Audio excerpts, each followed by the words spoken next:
How are you? Hey, Greg. Thanks for having me on the Higherside chat for round number 2. It's great to be here, and I really appreciate you having me back on. Thank you. Oh, no problem, man. It's always a pleasure. I appreciate you coming on and taking the time to do it as well. It's always great to talk to you. I had a great time on the last show we did.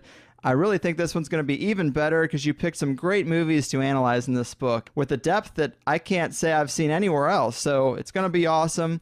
But I'm a bit curious, man. You've been a Mason since 1997, and I'm sure you've noticed some of this stuff before. But once you started going through a lot of these rituals and studying the sacred knowledge yourself, was it at all surprising to find out just how much of this stuff comes up in Hollywood movies? It was a bit surprising to an extent. I think for me, I think one of the real great tip-offs for me with this was when I saw the first National Treasure movie, which came out, I want to say, about 10 years ago. I mean, I can't believe it's been that long now. Yeah. Yeah, I know. But this was right when I was still working on Royal Arch of Enoch. And when I watched that, I mean, it's like, oh, my God, there's the Royal Arch ceremonial surrounded by all these Masonic symbolisms, the recovery of the treasure of Freemasonry beneath, in the subterranean vault beneath the Holy Ground. So then, and I kind of picked up on some of these themes before, things like with being there. And this was really some of the material I incorporated in the final chapter of the Royal Arch. But then, like, you're right. I mean, as you continue to plow away with this material and you continue to do research, you will definitely find this stuff turning up in these popular movies. I mean, and it is without question, you're beyond the coincidence level when you see it over and over again. These themes, the archetypes, the mythology, the numerology, things like that. So just to give your listeners just real quick, when I was writing Royal Arch, I kind of brought the Royal Arch of Enoch book up to modern day. The last chapters about Masonic, Enochian, solar themes in movies. But there was this whole boatload of films that I wanted to talk about that had these same themes in it. And obviously, I couldn't have a 400-page chapter in Royal Arch of Enoch. So when I finished Royal Arch, I started writing this book that we're talking about today called Cinema Symbolism, which I talk about. I go further into detail, not necessarily Masonic themes, although some are, with this deep arcana, esoterica embedded in popular movies. But yes, being a Freemason certainly helps, and definitely studying this mysticism. And for the last 20 years, I basically took the knowledge that I applied to Royal Arch and placed it and put it on Hollywood, and it's without question that this material is clearly being used by Hollywood producers and directors to convey hidden meanings, to embed their movies with this ancient mythology. This is going on, no doubt about it. Yeah, man, it's super fascinating the more and more you look at it, and I'm always shocked to hear an analysis of a new movie, and to have so many in your book right in a row is just awesome. So let's talk about a couple of these movies. Let's talk Back to the Future. I think this is one of the less obvious ones. I had no idea there was so much attention to detail and so much meaning behind the times and dates and all kinds of stuff used in the movie. It's pretty impressive. Can you tell the people a little bit about some of the things you found? Yeah, absolutely, and you're right, and this kind of goes into your first question a little bit. For me, finding this material in movies, there is always, finding it in movies that you kind of least expected it is really interesting, and the Back to the Future one is really overwrought with imagery and esoteric symbolism. But like you're right, on cursory glance you wouldn't notice it. But for lack of a better term, you have a lot of Egyptian mythology going on in the Back to the Future trilogy. You have the concept of the solar family, which is the McFly family, which would be Osiris, Isis, and Horus would be the sun child. And of course, George McFly would correspond to the Osiris archetype, who is the father who is killed and resurrected. And of course, this happens in part 2, where he's murdered and brought back to life. And then you have the virginal mother figure, who is Lorraine. And then, of course, they are coveted or battle against. In Egyptian mythology, this would be the Set or Seth character, darkness personified, who is known within Greek mythology as Typhon. This turns up as Biff Tannen. The name Typhon and Tannen are all but phonetically exactly the same. And of course, as the solar family, the McFlys reside in lion estates, and this is, of course, a reference to Leo the lion, which is the house of the zodiac, which is ruled by the sun.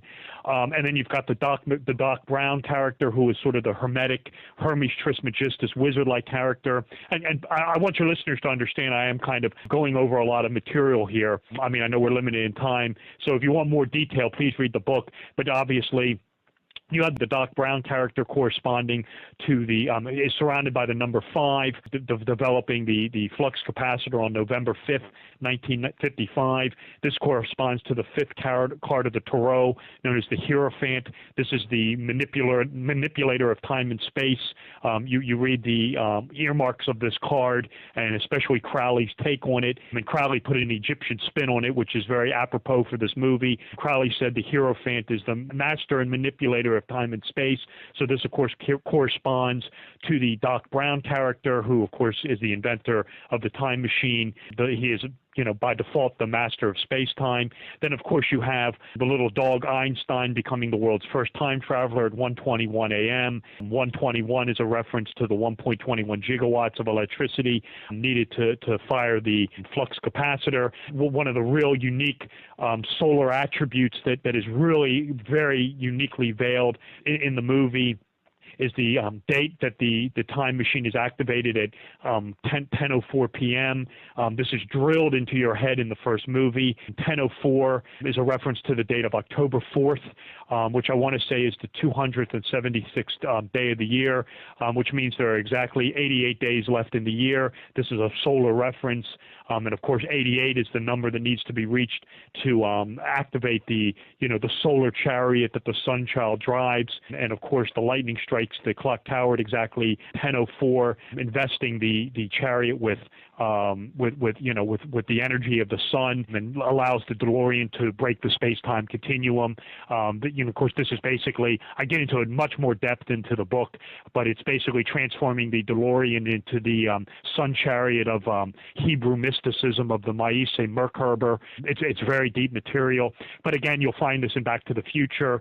The Biff Tannen character is Typhon, the enemy of the sun, and of course he kills Osiris, or George McFly, in Part 2, and George McFly is resurrected by his son, and assisted by the mother Isis, the virginal archetype there. So you find that in Part 2, and then in Part 2 also, the older Biff Tannen character drives around in a taxi cab, identified as the Luxor taxi cab, and again, this is another Egyptian reference there. So yeah, just Back to the Future trilogy swells with Egyptian mythology, but I mean, Back to the Future, I want to say it's either chapter 3 or 4 in the book, and it's probably one of my all-time favorite chapters in the book, because it's a string of movies that people are kind of familiar with: Star Wars with the monomyth, and The Matrix with Gnosticism, but the Egyptian motifs going on in the Back to the Future trilogy is pretty well unknown.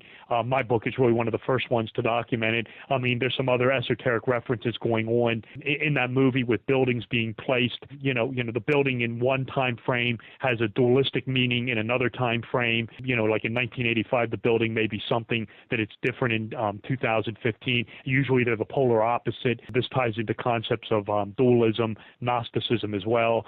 So yeah, I mean, just a ton going on in the Back to the Future movies, and it's probably one of my favorite chapters of the book, because you're right, it's one of those string of movies where it's overloaded with esoteric symbolism, but it's a string of movies that you really wouldn't expect to find it in.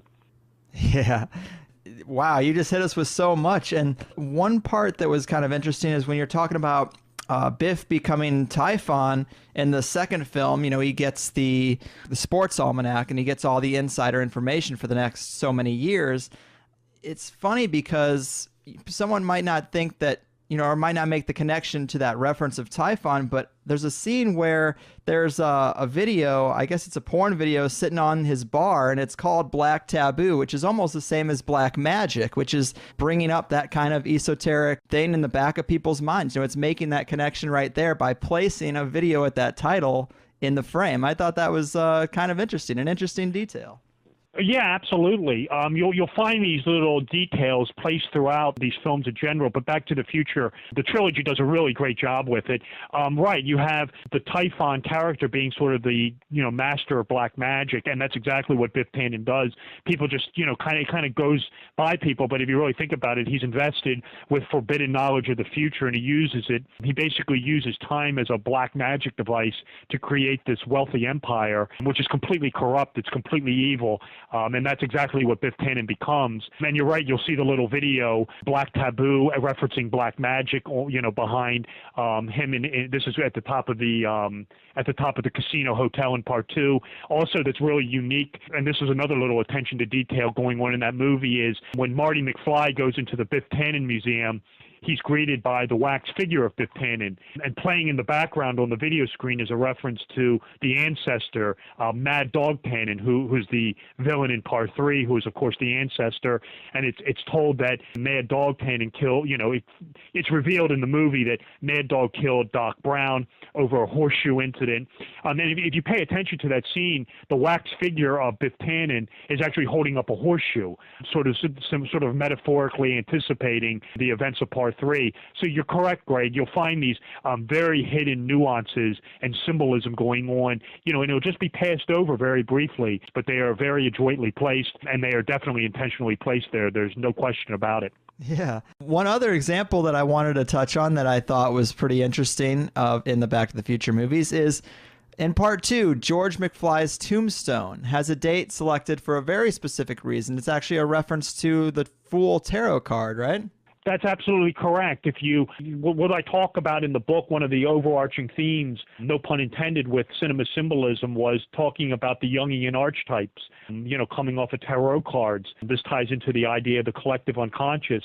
You're correct, the George McFly character, father, corresponds almost perfectly to the emblems of the Fool Tarot card. And you'll find if you watch, sort of the loner recluse who's very imaginative and sort of, eccentric, and this is sort of the George McFly, but all he wants to do is he produces the great work, the science fiction work, which turns him into a famous author, but he's sort of a basket case, in high school, kind of the loner type. And this, of course, corresponds exactly to the Fool archetype within the tarot cards. But yeah, if you watch Part 2, that's right, it's George McFly's birthday is April 1st, which is April Fool's, of course. And this is the Fool card, April Fool's, of course, and a reference to the Fool card from the major arcana of the tarot. And I talk about this in the book, certain characters who are living and breathing tarot cards. George McFly is one of them. He is the Fool card, straight out of the major arcana. And you'll find this in cinema, the living and breathing tarot card. And you're correct, Greg, George McFly is definitely one of them.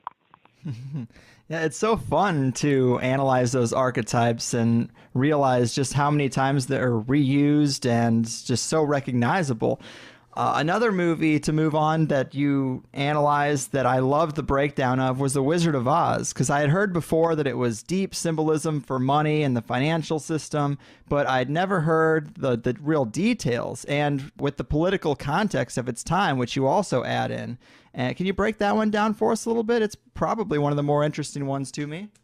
Yeah, absolutely, Greg. You're going to have to give me a little time here, and if I start dragging on, please feel free to interrupt me. Oh, absolutely. Take your time. Really, with The Wizard of Oz, you have 3 layers of symbolism going on. And let me point out to your listeners that the author of The Wizard of Oz was a man named L. Frank Baum, who was a member of Madame Blavatsky's Theosophy Society.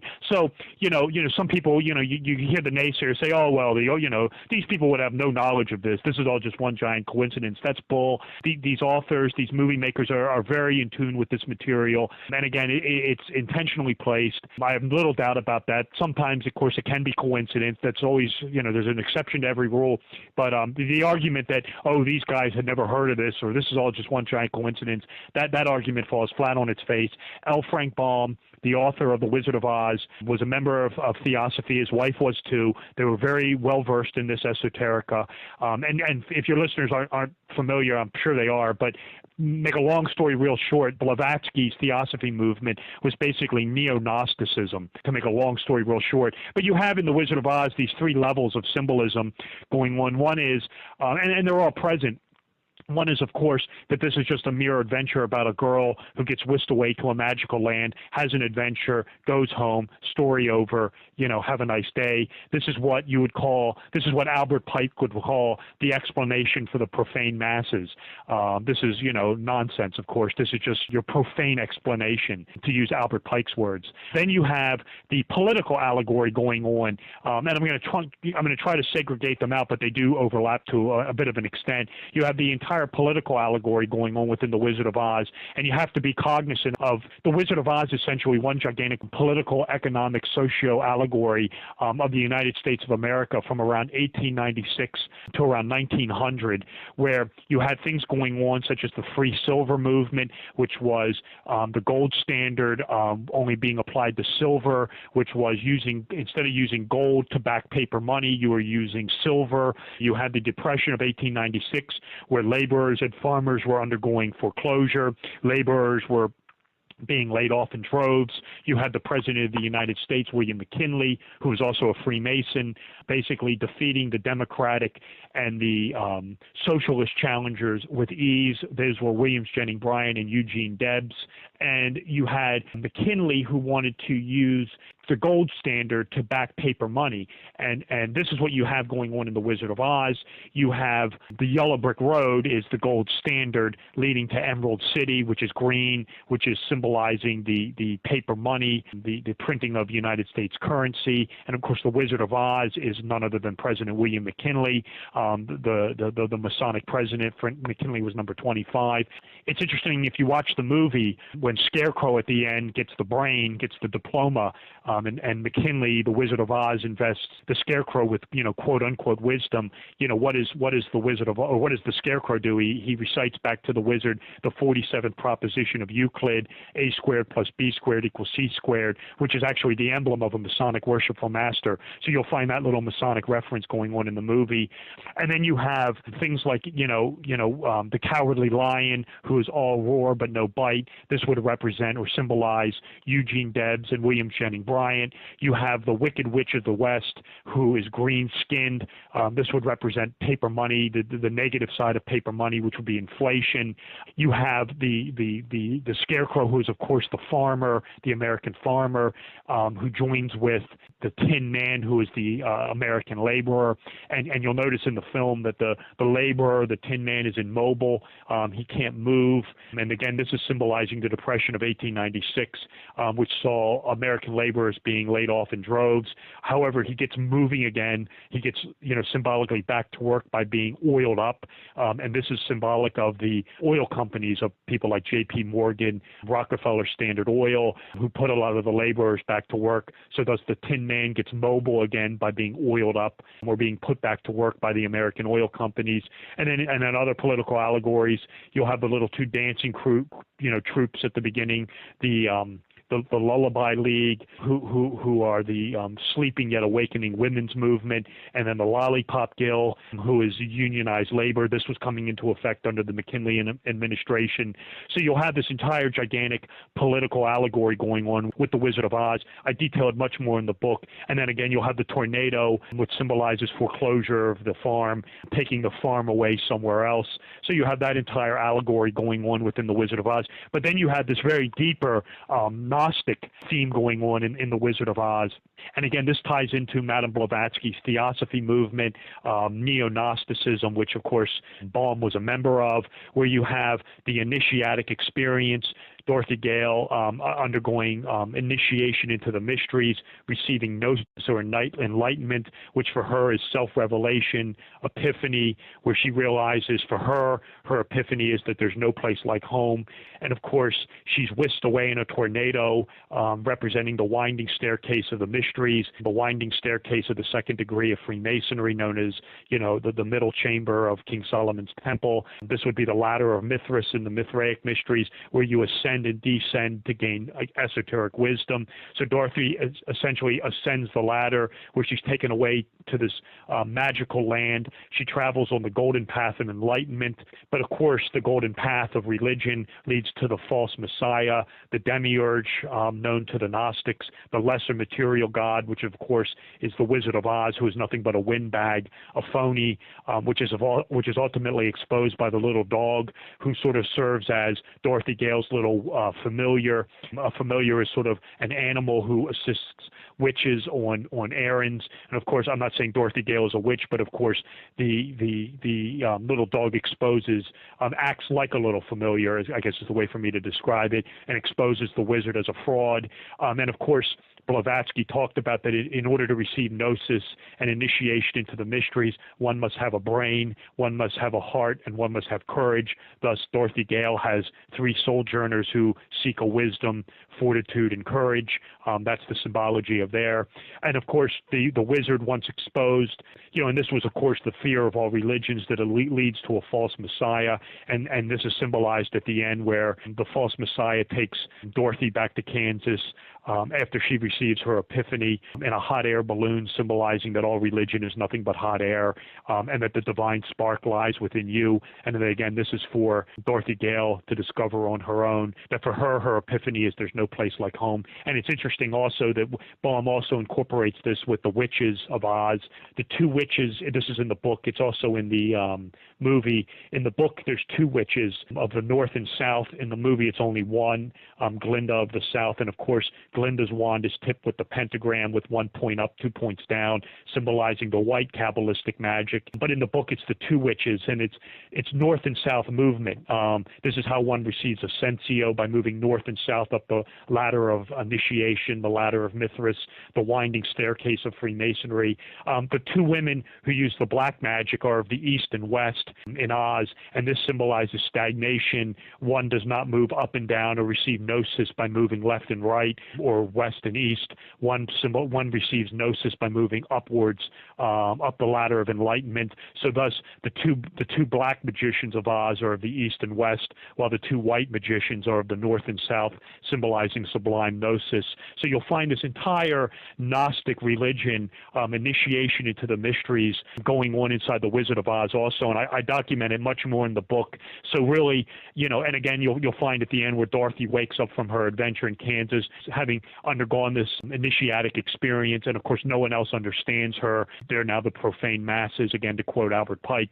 But you have, again, this entire theosophy, gnosis, Gnostic initiation symbology going on in the Wizard of Oz, combined with the political allegory. It's fascinating. It's very layered. You're hitting on some of my favorite chapters, but Wizard of Oz is just overloaded with esoteric imagery, three levels of symbology going on, and the political and the esoteric are very fascinating studies. Yeah, man. Boom. You really know your stuff. Well, I looked at this for 20 years, Greg, and, like I said, I want your listeners to understand that basically the Royal Arch of Enoch was 20 years of studying this stuff, and what I did was I really took the 20 years of study and applied it to movies, and then hence cinema symbolism was born out of that, and it's really a continuation of the final chapter of the Royal Arch of Enoch. Yeah, man, it's super interesting to me. And I'd say of all those layers in The Wizard of Oz, the theme that I find most fascinating is that the theme of the symbolism of financial systems and currencies, and the fact that the movie is so focused on wizardry, because to me, money is wizardry. We talked a little bit about alchemy lately on the show, and I see the whole fractional reserve banking system as alchemy. I mean, these banking families have created unlimited wealth for themselves out of essentially nothing, casting a spell over the whole world to worship the green paper they print. I mean, that's magical, man. That's alchemy to me. Yeah, that's certainly one way of looking at it, is the concept of creation of wealth out of nothing. It's like a credit card. It's not real money. You really never see it. It's just you're paying back interest, which kind of is seen. So yeah, I mean, it is a form of alchemy, and you're right. What's the entire purpose of alchemy is the transmutation of base metal into gold, and gold is the gold standard, which is the underlying basis for financial systems. So, and you've got the wizard there, the master, the phony master of all this in Oz. So yeah, I mean, it's definitely a political allegory. And it's funny you bring up alchemy, because just to give a brief preview, I'm writing Cinema Symbolism 2 right now, and alchemy, I'm finding, is a very dominant theme in movies. I touch on it a little bit in Cinema Symbolism, but a lot of themes are very alchemical in nature. And what I'm talking about is not necessarily movies about people turning base metal into gold, although Goldfinger, the James Bond movie, is really the godfather of that, but movies about transition of the self, things like that, which is very alchemical. Alchemy is a very popular flavor in Hollywood. There's just so much to The Wizard of Oz, but another interesting detail that's a little racy that I guess comes out a lot more in the book than in the movie, but as far as the breakdown of what the different characters represent, the flying monkeys in the story are supposed to symbolize Native Americans in some way. Can you talk about that a little bit?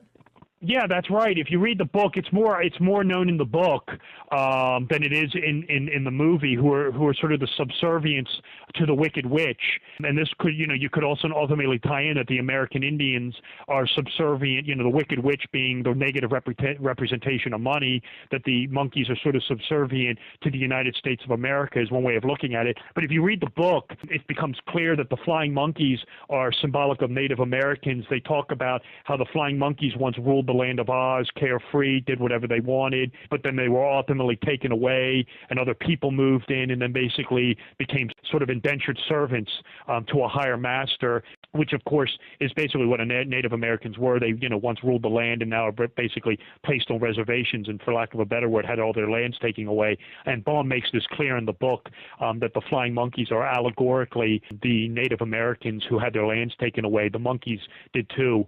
But yeah, it's something I touch on cinema symbolism. It's a theme you'll find in The Shining also with by Stanley Kubrick. The whole concept of the Overlook Hotel representing the United States of America being built on Indian burial ground, symbolizing the United States burying the Native American nations. That's a study I'm taking on much more in cinema symbolism too.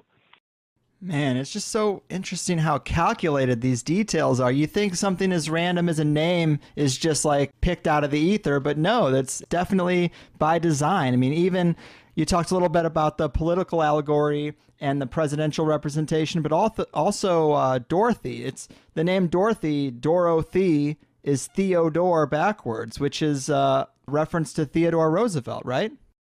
Well, that's right. You have at the end of the movie basically McKinley and Theodore Roosevelt, the common man, Dorothy as sort of the representation of the common person, the common American. I mean, of course, this was exactly what, again, this ties into the political allegory. This was exactly what Theodore Roosevelt was trying to embrace, the common man, the progressive movement, things like that, which Theodore Roosevelt was all about. So you have Dorothy Gale as a representation of Theodore Roosevelt as well. And you're right, Dorothy is a palindrome. Dorothy backwards is Theodore, symbolizing Theodore Roosevelt. And even the name Toto, the little dog, is a reference to teetotaling, not drinking, which is an esoteric reference to Williams Jennings Bryan, the Democratic challenger to Roosevelt and McKinley, who lost both times in 1896 and 1901, and again personified in the Cowardly Lion. So yeah, names backwards, forwards can also be involved with this.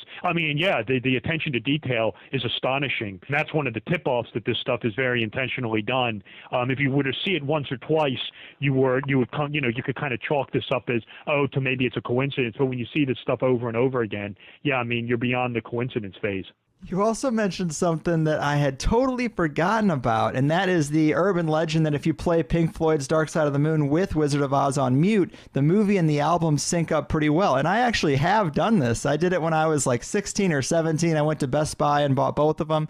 And I would say that it isn't perfect, but it's got enough moments to really make one wonder if this is just like an expression of the muse within two separate but both masterful pieces of art, or coincidence, or something more. And it is intriguing, though, if you're into that kind of thing. I'm sure now you can find it on YouTube where someone's already synced it up, but it's worth a look.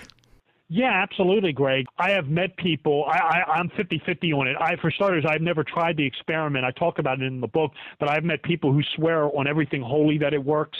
Alternatively, I've met people who have said, it doesn't work, I've tried it. It's supposed to work, and of course this is no state secret, that if you've done it correctly, that the song Money will cue up immediately when Dorothy opens the door and Oz is there in color. Yep. It's the transition to black and white to color, and that it's supposed to sync perfectly with Money, but like I said, I've never tried it, and I've talked to people who swear it works perfectly, and other people who say, it doesn't work at all. But it's the Pink Floyd album we're talking about, obviously, and people can try it if they want to. It's Dark Side of the Moon. It's supposed to sync. The lyrics and the songs are supposed to sync to the Wizard of Oz. Like I said, this author's never tried it, but I'll leave it to the person to give it a whirl and make up their own mind on it.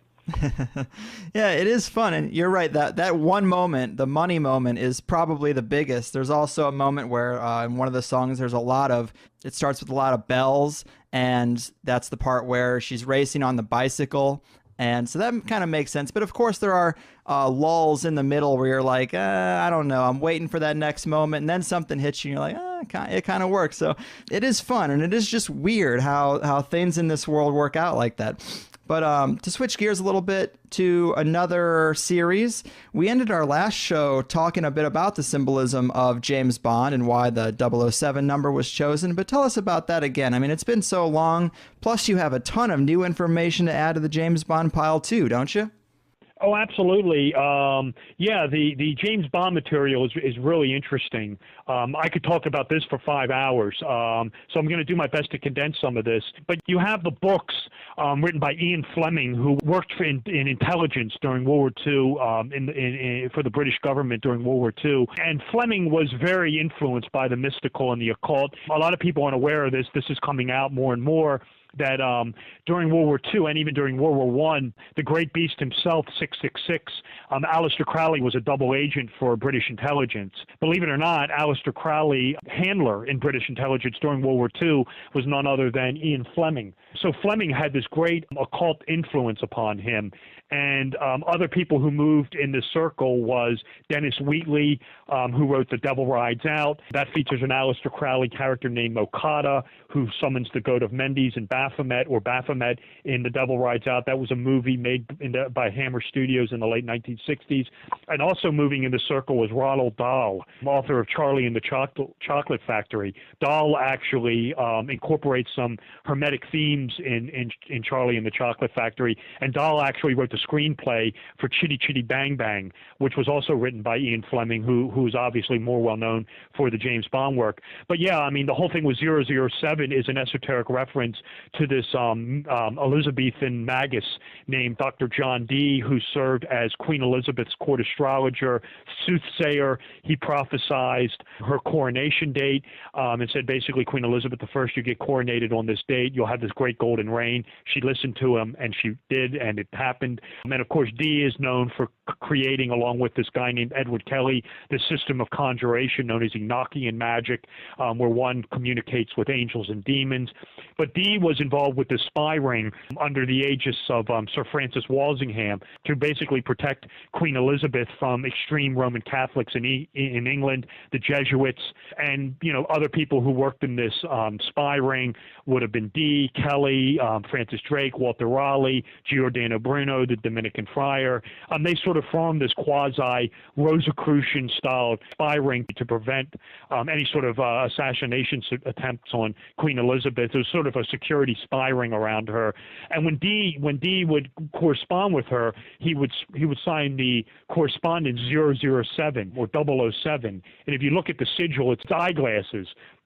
It's a pair of circles with a line over them and then a hash down the side, a line down the side. It looks like spy glasses. It's actually 007, and the symbol meant that the correspondence was for her eyes only, and that he was her eyes in the field. And of course, Fleming picks up on this, most likely, obviously, through Crowley, and this is why James Bond is 007 or 007. It's an esoteric reference to this early Elizabethan magician, astrologer, and spy master, Dr. John Dee.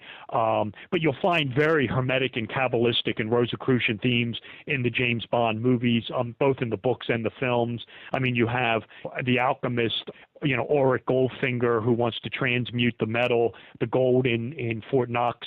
He wants to make it worthless and thus make his gold supply worth more. And of course, he's got his Hermetic Philosopher's Stone there, the little nuclear dirty device, which he's going to detonate in Fort Knox to make that gold worthless and alchemically make his gold worth more money. And then you have, the whole concept with Bond. You have the alchemical wedding, the unification of the sun and moon, Bond being the sun, the moon being the Bond girl. They always unite. This equips Bond to go on and defeat the demiurge like, villain, whether it be the alchemist, Auric Goldfinger, AU. Auric is the alchemical symbol for gold. That's another, gold reference or alchemical reference. Then you have the dragon, Hugo Drax, the voodoo master, Mr. Big, the illuminist, Ernst Stavro Blofeld, who wants to take over the world. You have Bond, who gets the hermetic aid from the Hermes Trismegistus, like Wizard Q, who gets the, magical wisdom or the esoteric wisdom in the form of a gadget. And of course, the sun, being Bond, is set on the solar journey by M, and M is a solar reference. M is the 13th letter of the alphabet. So you have, the sun and the 12 houses of the zodiac being esoterically referenced with M, the letter M. That's very unique. And then, of course, the Bond girl, the sacred feminine, Sophia, divine wisdom. Her name is always overwrought with sexual innuendo. I'm not going to get into it. That's kind of well known. But you have the entire thing of the unification of the masculine and the feminine, what the Rosicrucians would refer to as the alchemical wedding, which always equips Bond with the, knowledge or gnosis, the unification, the oneness to go on and defeat the demiurge like supervillain. So you have this entire hermetical theme going on in the James Bond books and films. And again, you always have these over-the-top archetype villains, whether it be the alchemist, Goldfinger, the dragon, Hugo Drax, and again, the guy who wants to take over the world, the Illuminati type character, Ernst Stavro Blofeld. Just a ton going on in the James Bond stuff. But yeah, the little hieroglyph for 007 that comes straight out of the world of John Dee. And there's some really interesting information going on with Dee and with this Aleister Crowley influence on Fleming. A lot of people aren't aware of this, that when Ian Fleming was working in British intelligence during the war, the Nazi number 2 man, Rudolf Hess, flew to England, and he was captured by British and thrown into the Tower of London. Hess was trying to fly. Hess actually cast his horoscope. If you don't know who Rudolf Hess was, he was basically Hitler's number 2 man in Nazi Germany. Hess didn't want a two-front war. He cast his horoscope and thought that he could broker peace with England, flew to Scotland, was captured, thrown into the Tower of London. And of course, it's no state secret that Hess was into the occult, astrology. A lot of the Nazi hierarchy was as well. So this is a true story. Aleister Crowley went to Ian Fleming and said, "Listen, let me try to, let me interview this guy. Let me interrogate Rudolf Hess. I'll perform some Goetia magic. I'll try to conjure some demons. We'll scare this guy half to death and try to get." It's just a true story. He said, "We'll try to get Hess to talk about some of the Nazi proclivity towards astrology, find out some of their weaknesses, and we can use it against them." And Fleming thought enough of the idea to actually go to Winston Churchill with it. Churchill ultimately vetoed the idea, but you have this entire occult influence on Ian Fleming, and you could throw Dennis Wheatley and Ronald Dahl into that mix as well. And it's also coming out now that, and I'll just get into this briefly, that Crowley used to throw these parties where he would secretly mask the food with hallucinogens like LSD, mescaline, things like that. And this has always been chalked up to Crowley being Crowley, 666 being 666. This is just, the great beast being the great beast, right. More of his, occult monkey shines. This is actually being turned out. This is coming out now. This was actually the forerunner of MK Ultra, being done at the behest of Fleming and Winston Churchill to find out the effects of psychotronic drugs, things like LSD, on an unsuspecting populace. And Crowley seems to be the forerunner of this. Crowley would dope up a dinner party, take notes on it, find out what the reactions were. And again, this was being done at the behest of people like Winston Churchill, and again was the forerunner of MK Ultra. It's a fascinating study. The research on this is just coming out now. But Crowley was heavily involved with British intelligence, both during World War I and World War II. And during World War II, Ian Fleming, the author of the James Bond stuff, was the guy who sort of oversaw Aleister Crowley's involvement in counterespionage during World War II. Wow, man. I had no idea that these simple-seeming spy movies were just so deep beneath the surface. And I love the stories of Crowley and those references, and his connection to Ian Fleming is super interesting. Some of my favorite Crowley stories are these rituals to contact higher entities. It's pretty far out there. And I'm curious, have you ever participated in a type of contact ritual, being a 32nd degree Mason? Does this ever come up? No, I've been asked this before. Have I ever done any sort of evocation or anything like that? No, I never have. I've never participated in it, but I am sort of the belief that I do believe there is something to this material. I do not believe that these rituals and these Enochian, evocations and Goetia-style rituals should be taken lightly. I do believe there is something to it. So I have always urged people not to participate in this unless they really know what they're doing or they really know what they're getting into. But I know, to answer your question, I've never participated in any sort of John Dee-like scrying ritual or evocation, Goetia magic, anything like that. But I'm not one to take it lightly. I do believe there is something to this material, and I've never participated in it, but I am very wary of it and would kind of admonish a person not to do it unless they really knew what they were doing. But no, Greg, I have never participated in anything like that. I'm very curious, and I'm kind of like you. I feel like I should be pretty prepared if I was going to do something, because I just like to get that personal validation that there is something intelligent out there in a non-physical form that can communicate with you.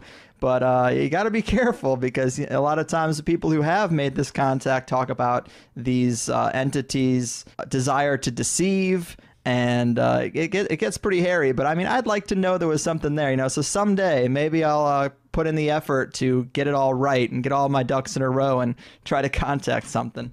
Yeah, I've heard horror stories on this, and coming from people who, are not just people who are just making up stuff. I've heard stories of people who have tried to combine yoga with Royal Arch Masonry and wound up, invoking a demon. I've heard people who have tried, who get drunk on a Friday night, screw around with this material, and then the next thing you know, you've got some sort of Enochian demon hanging around. Oh. Yeah, not good, basically. And it's the sort of thing where I've never participated in anything like this. I don't think I really want to, but I generally admonish people not to try this stuff, not to take it lightly. If you are going to do it, my advice is make sure you damn well know what the hell it is you're doing, because this stuff can turn very dangerous very quickly, I'm told. Wow, yeah, that's interesting that you've talked to some people that have had those negative experiences. Do you think there's anything positive to be gained from trying this kind of stuff? Because generally the attitude is almost always be careful, something bad can happen. Do you think anything good can happen? Well, the idea behind this all is, and this goes back to like Renaissance Kabbalists and magicians who were invoking these entities. The idea behind it, whether you believe it's good or bad, is that if you're invoking these demons for wisdom, and even if you're invoking a demonic entity and you're invoking it to gain wisdom and insight, and that's okay. There's really no harm in that. The problem with this is some of these entities, they're very mercurial. You have to know what it is you're doing. They, like you said, they can trick you. You have to give these things a license to depart. Otherwise, they may want to stick around. And then, of course, you get the idea that, and this, of course, is the whole John Dee, Dr. Faustus story, that these guys are seeking wisdom for personal gain, which is a no-no. And again, this is the Dr. Faustus, who is John Dee, basically, is trying to gain insight to all the mysteries of the universe. The idea is that by invoking these demonic and angelic entities, people think, oh, well, it's an angel, so that's a good thing. If you read the works of these guys, the angelic beings can actually be more harmful than the demonic beings. Damn. Yeah, if you're going to invoke an angel, and especially, one of the archangels, these things are more deadly than the demons. The demons don't really mind talking to you because they kind of like the interaction. But, I mean, if you're invoking one of these godlike archangels, these basically things have better things to do with their time and kind of frown upon humanity. These things don't like humanity. This is a God's creation that these things can become very jealous of. So the demonic entity can actually be more beneficial than the archangel, who can be very vicious. So, you read stories about this, I guess there can be some benefits to it, but you read all the accounts, it always they always seem to wind up with bad effects and negative happenings. Right. And that always seems to be the case at any rate. So yeah, I kind of always admonish people not to do it. Man, it's so interesting to me. I'm very, very curious.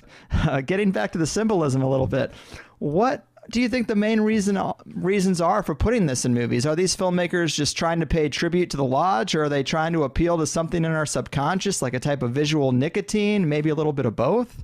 Yeah, absolutely. I think that's right. I think it's a little bit of both. I think there is, for some of these directors, a bit of a chess game going on. I think they like to challenge you to see if you pick up on this arcana. I think embedding this, esoteric in mythology, it transforms the piece of celluloid, the movie, into this great mythological masterpiece. I do believe that. This is never more true with movies like Star Wars or The Matrix, things like that. You definitely delve into the idea of the collective unconscious of Carl Gustav young, where this material, this mythology, sorcery, magic, astrology, religion, is part of our collective unconscious. We're not aware of it. By these filmmakers sort of tapping into this unknown spring well of mythology, they're kind of hooking us with this material. That's certainly one way of looking at it. And I've been asked this before. Well, why would they do this? It's the best way for me to describe it. It's like an architect incorporating sacred geometry into a building. It's turning the building into a memory temple to stand the test of time. When you incorporate these astrological alignments into the building, you're symbolically drawing down divinity. It's the same sort of thing when you're incorporating this esoterica and this arcana into these movies. You're turning them into a piece of mythology almost. I mean, who the hell doesn't know, can't quote lines from things like Star Wars? I mean, if that isn't modern day mythology, I don't know what is. So you have going on, I mean, by my goodness gracious, I mean, Hollywood is literally printing money off this material. So you have this whole, you have multiple reasons why this is being done. It's like you said, it's almost spiritual nicotine. People, the collective unconscious can't get enough of it. You have it being incorporated to transform a piece of celluloid into a piece of sublime mythology. I mean, and then I also do believe some of these directors, especially guys like Darren Aronofsky, Stanley Kubrick, like to play a game of chess with the viewer, where to see, hey, can you pick up on can you pick up on what I'm incorporating into these movies? Because it's so adroitly done and it's so subtle. And believe you me, Greg, I mean, I have to watch these movies sometimes, multiple times to pick up on this stuff. I mean, and I even tell the story real quick. I'm not going to get into the specifics. When I was doing the analysis of Black Swan in cinema symbolism, there's a whole alchemical take on that movie, which I excised out of cinema symbolism. I'm putting in cinema symbolism too. But when I was doing the alchemical portion, there was actually some symbology that went by me that I actually could have incorporated in cinema symbolism 1. But to make a long story short, Aronofsky snuck it by me. So yeah, I mean, these filmmakers are very adroit, are very expert when it comes to incorporating this material. They know what they're doing. It's not by coincidence, and it's really turning a film into a mythological masterpiece, for lack of a better word. Yeah, man, I think that makes a lot of sense. And I used to be inclined to think that there were negative reasons behind most of this. But, one of my recent guests, Jay Weidner, broke down the work of James Cameron and Christopher Nolan in a way that makes me think some of these directors are trying to spark a subtle reintroduction to Gnosticism and some of this enlightening information to the masses. Maybe they're trying to do this for positive reasons, not just to increase the legacy of the film and the success of the film, but maybe to enlighten the masses in a way that they don't get regularly. Do you think some of that's happening also? Oh, sure. I mean, you have movies that are very Gnostic, not only eye-opening, but have awakening effects on people. Like, the Matrix trilogy is one. I mean, the whole movie is about consciousness and becoming aware of a false surrounding and false circumstances. No question about it. It's the one thing. You look at it like this. You sit in a movie theater. It's a church. It's a church-like atmosphere where you receive light or enlightenment from undergoing this mystical journey on the big screen. You're presented with archetypes. This could be described as a religious experience to an extent, where you're in this church-like atmosphere receiving light. So yes, you can have movies that not only have Gnostic themes in them, but are in themselves trying to awaken you, trying to spark a divine spark in you. The Wizard of Oz is one. You watch movies like The Truman Show with Jim Carrey about awakening and becoming conscious and having epiphany. So yes, I mean, it's twofold. You have the subtle Gnostic themes going on, which are very embedded in the movies, but you can have the entire movie experience as an enlightening, sort of pseudo-religious experience. I definitely would not disagree with that. You go to church and you hear about Jesus. Well, in movies, you've got Jesus Christ. You've got the Christ archetype, the Savior, the Savior of mankind, Neo, who wants to wake mankind up from the evil machines. James Cole, JC, who wants to come back in time and save mankind from a deadly virus. Superman, who comes to Earth from his own, the only begotten son with magical occult powers to save mankind from itself, who resurrects the dead in Superman 1978, or resurrects Lois Lane from the dead. So yeah, I mean, you will find the Christ Savior archetype in theater all over the place. And again, it can parallel a religious experience. No question about it. I do not disagree with that take on it.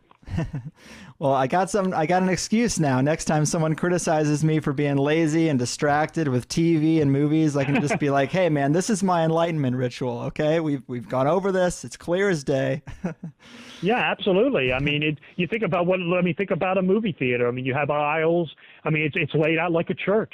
And you go to church or a synagogue and you hear about these biblical figures. Well, these figures can be astrological in nature. And again, this ties into the collective unconscious. And 12 Monkeys, James Cole, 12 Monkeys, 12 Houses of the Zodiac, James Cole, JC, Jesus Christ. The cinema is the religious experience. You may not be aware of it, but these filmmakers are. I assure you of that.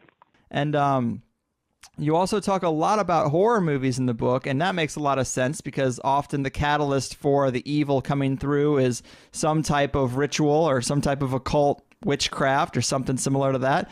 And we recently had a guest who claimed to commune with Baphomet himself, and it was very interesting. But I did want to ask you, knowing as much as you do about secret societies, have you seen a long history of contact with this specific entity coming up through the years? No, I don't know. I wouldn't say anything like that. I know that the goat of Mendes or the Baphomet drawing sometimes gets Freemasons into trouble. The goat of Mendes drawing was drawn by a French transcendentalist named Eliphas Levi, and it's really more of a Gnostic icon than it is a dark emblem. It deals with a lot of themes relating to dualism, things like that. I do talk about the goat of Mendes in the Cinema Symbolism book in relation to witchcraft and werewolves in specific, because there's a tie-in with witchcraft and werewolves.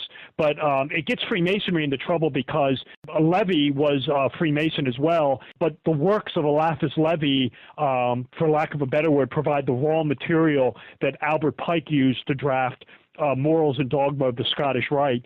So there's a nexus between Pike and Levi, and of course Levi draws the Goat of Mendes, and it's Levi's works that Albert Pike actually plagiarizes in some points that actually become Morals and Dogma of the Scottish Rite. So it can get Freemasonry into trouble a little bit, but I always do point out to people that the Pike book, Morals and Dogma, is really a book more about comparative religion than it is about Freemasonry. But the Goat of Mendes is an interesting drawing. It's very dualistic. It deals with a lot of themes of light and dark, good and evil. There's numerous ways to interpret it. Some people just see it as a demonic entity. I really don't see it that way, but I know it can freak people out, especially the people who see it for the first time. But no, I know of no one or Freemason who has actually made contact with Baphomet at all in my lifetime, at any rate. Right on. I mean, it makes sense. I was curious, and I didn't want to have an expert on without asking. Sure. I'm very interested in that contact thread lately. It's so outside of the normal scope of things that it's just weird. But man, I do love this stuff, and you have a background that gives a new layer of context that I really do appreciate.